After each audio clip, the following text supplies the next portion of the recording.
Tout d'abord, on a vu l'existence de ce concours au travers d'un mail par mon école.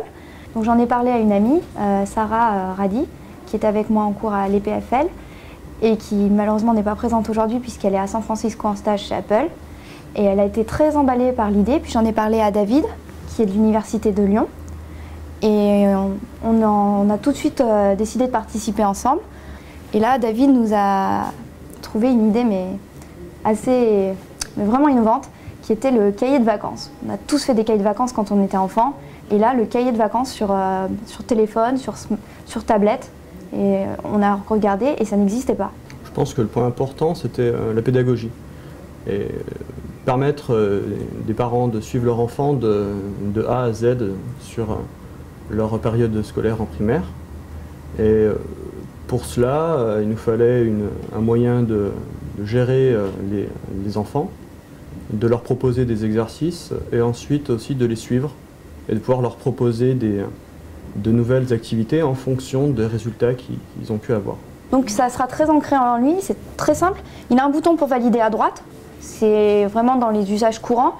À gauche, il y a une aide qui peut être utilisée quand elle est disponible et il n'a que 2 actions à faire.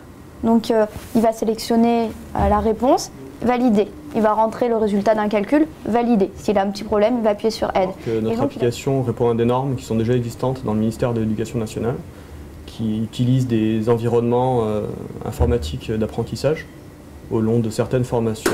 Et on a vraiment tenu à répondre à ces normes afin d'avoir une qualité optimale pour ce qui est du suivi des enfants et du management des parents.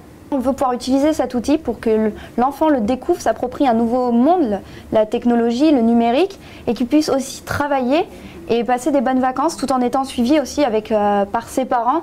Et derrière, on veut aussi que le parent puisse suivre son enfant et avoir des nouvelles manières de le suivre, c'est-à-dire pouvoir avoir des résultats, voir les moyennes en direct, qu'il n'est pas à corriger à la main et à compter des points.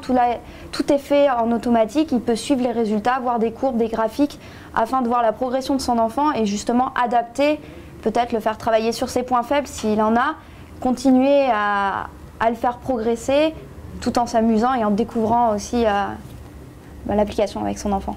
Donc on espère que notre application fera passer des vacances un peu plus agréables aux parents qui donnent des exercices à son enfant, à l'enfant qui doit faire des exercices pendant les vacances, et on leur souhaite de bonnes vacances d'été. Ce qui est très intéressant de l'équipe WeLearn et qu'on a pu remarquer pendant ce projet, c'est qu'effectivement ils ont été face à un premier défi qui était le fait qu'ils sont tous assez dispersés sur la France. Ils viennent d'écoles différentes, l'UTC, les Mines d'Alais, l'Université de Lyon 1. Malgré tout, ils ont réussi réellement à remporter le défi qui leur était donné de sortir un vrai projet, un vrai prototype qui soit bluffant. Et ce grâce en fait à un travail collaboratif et aux méthodes agiles auxquelles ils ont pu être formés, on va dire, au début du concours. Et donc aujourd'hui, on arrive à la fin du concours avec un produit qui est vraiment proche de la mise en production et donc d'un produit commercialisable.